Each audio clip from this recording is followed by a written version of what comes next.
سلام. اجازه بدین با یه محصول خاص آشناتون کنم. لنیس LH21 پرو. یه هدفون خوش ساخت با طراحی حرفه‌ای که هم برای موسیقی عالیه و هم برای مکالمه طولانی. داخلش یه باتری قدرتمند 700 میلی آمپری داره که 14 ساعت مکالمه مداوم و 70 ساعت در حالت استندبای دووم میاره. فقط با 3 ساعت شارژ کامل آماده استفاده طولانیه و با بلوتوث نسخه 51 هم اتصالش سریع، پایدار و بدون تأخیر انجام میشه، چه برای تماس چه برای تماشای فیلم و بازی. پورت شارژش تایپ C هست، یعنی هم سریعتر شارژ میشه هم کابلش همیشه در دسترسه.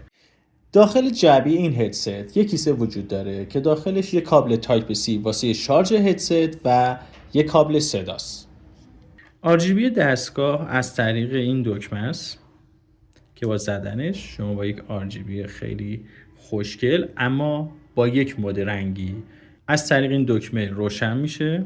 پورت AUX، اینجا هم یه دکمه چند کاره است که باهاش میتونید صدا رو کم و زیاد کنید، پاس کنید موزیکتون رو یا جلو عقب کنید.